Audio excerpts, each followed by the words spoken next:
नमस्कार, मैं हूं सुनील बॉबी और आप इस समय देख रहे हैं अपना खास कार्यक्रम बिहार समाचार, जहां बातें करते हैं बिहार की, खबरें होती है बिहार की खबरों के साथ साथ देश दुनिया में क्या कुछ हो रहा है तमाम खबरों से आपको कराते हैं अपडेट।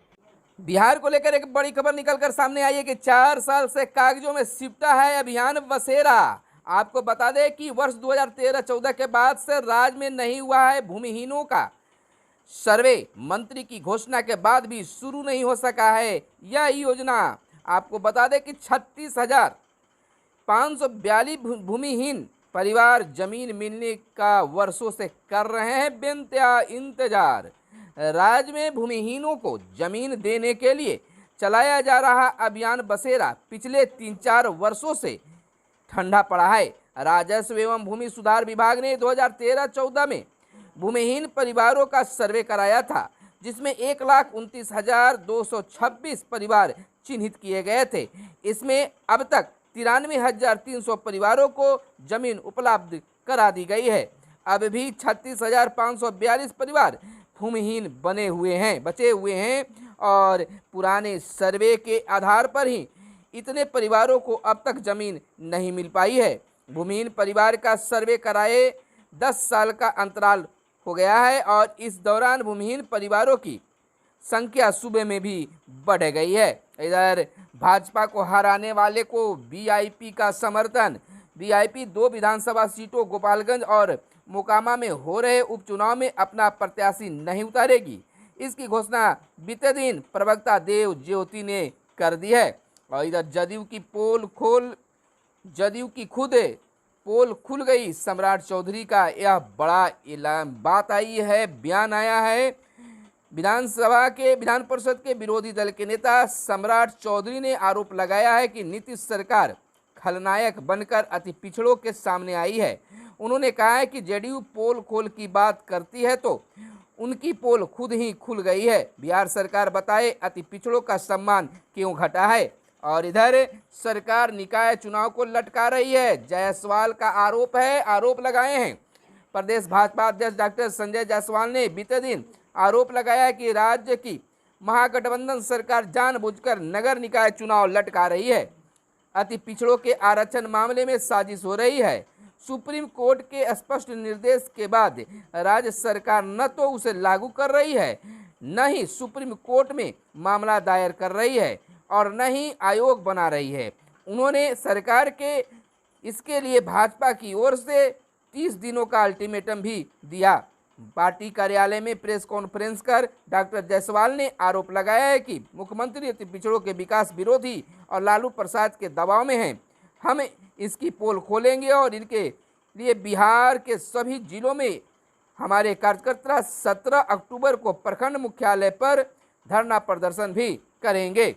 इधर सिविल सर्जन से एनएचएम में खर्च का ब्यौरा मांगा गया है। सभी सिविल सर्जनों को राज्य स्तरीय समीक्षा बैठक में बुलाया गया।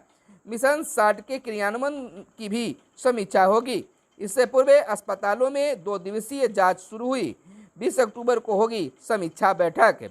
यानी कि राष्ट्रीय स्वास्थ्य कार्यक्रम एनएचएम के तहत विभिन्न स्वास्थ्य कार्यक्रमों में होने वाले खर्चों का ब्यौरा स्वास्थ्य विभाग ने सभी सिविल सर्जनों से मांगा है। और इधर बता दें कि अति पिछड़ा आरक्षण पर 14 नवंबर से आंदोलन।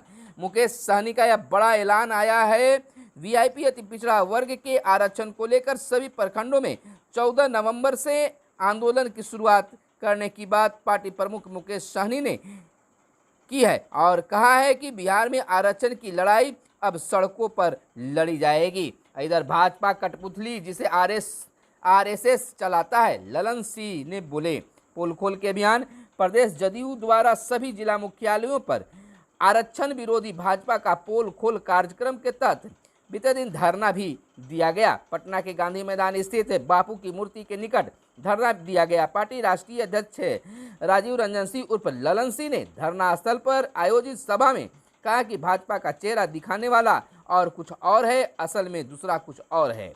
इधर ग्राम कचहरी सचिवों को मानदेय जल्द मिलेगा। आपको बताते चले कि राज्य में ग्राम कचहरी सचिवों के मानदेय और न्याय मित्रों को फीस का भुगतान शीघ्र उनके खाते में कर दिया जाएगा। पंचायती राज विभाग ने इसे लेकर 66 करोड़ रुपए जिलों को जारी कर दिया है। इन सभी को मार्च 2022 से ही मानदेय और फीस नहीं मिला है। उन्हें 8 माह का एकमुश्त भुगतान किया जाएगा। ग्राम कचहरी सचिवों के मानदेय के लिए 32 करोड़ 10 लाख और न्यायमित्रों की फीस के लिए 33 करोड़ 90 लाख रुपए जिलों को भेज दिए गए हैं। जिला पंचायती राज पदाधिकारी इस राशि की निकासी कर संबंधित के खाते में भुगतान करेंगे। इधर आकस्मिक फसल योजना में सभी किसानों को बीज, सीएम का निर्देश हुआ है कि सभी किसानों को बीज मिलेगा। मुख्यमंत्री ने कम और अनियमित बारिश से उत्पन्न स्थिति की समीक्षा की।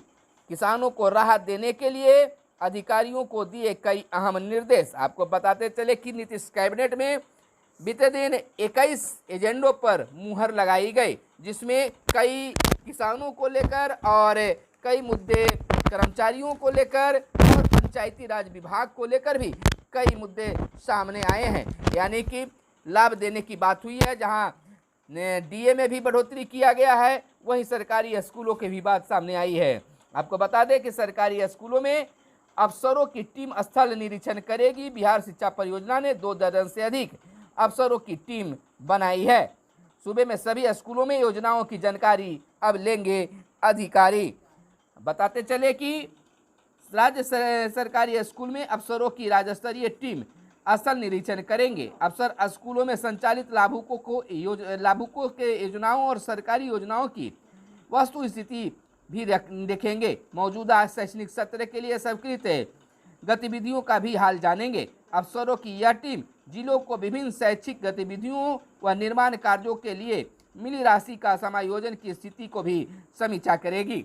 और इधर 90% स्कूलों ने नहीं भेजी योजना राशि की रिपोर्ट। पटना जिला की भी बात सामने आई है। स्वास्थ्य मंत्री थे तो डॉक्टर का बुखार छुड़ा देते थे। तेज प्रताप यादव का यह बड़ा बयान आया है और उन्होंने यह भी कहा कि युवा संयम रखें और कहा कि बिहार से भाजपा का सफाया हुआ है, अब देश स्तर पर भी हमें आगे बढ़ना है। इधर डेंगू की स्थिति भयावह होती जा रही है। सरकार बैठक बुलाई है और विधानसभा अध्यक्ष ने सचेतकों को सौंपी वाहन की चाबी।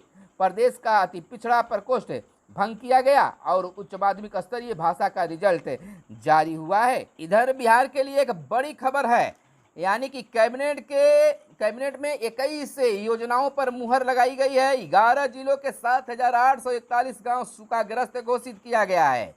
आपदा की बात है, मानसून ने दगा देने के कारण अगस्त तक 39% कम बारिश और बिहार के 96 प्रखंडों की 937 पंचायतों पर सूखे की मार है। 30% से अधिक की बारिश में कमी इन क्षेत्रों में हुआ है और 70% से कम क्षेत्रों में फसल लगे हैं। और 1 जून से 31 अगस्त तक औसतन 39% कम बारिश हुई है। बाढ़ प्रभावित को भी मिलेगा सहायता राशि, मुख्यमंत्री का ऐलान है और मुहर भी लगी है। इन गांवों के सभी प्रभावित परिवारों का होगा सर्वे, मिलेगी विशेष सहायता। विशेष सहायता के लिए बिहार आकस्मिकता निधि से 500 करोड़ मंजूर किए गए हैं और इन 11 जिलों के क्षेत्र में को सूखाग्रस्त घोषित किया गया, जिन जिलों के गांव सूखाग्रस्त घोषित हुए हैं उनमें जहानाबाद, गया, औरंगाबाद, शेखपुरा, नवादा, मुंगेर, लखीसराय, भागलपुर, बांका, जमुई और नालंदा का नाम शामिल है। और प्रभावित परिवार को 3500 की विशेष सहायता राशि मिलेगी। 100 करोड़ रुपए डीजल अनुदान के लिए भी मंजूरी दी गई है। बता दें कि राज्य में 11 जिलों के 96 प्रखंडों की 937 पंचायतों के 7,841 गांव सूखाग्रस्त घोषित किए गए हैं। इन क्षेत्रों में 30% से अधिक की बारिश की कमी और 70% के कम क्षेत्र में फसल लगे हैं।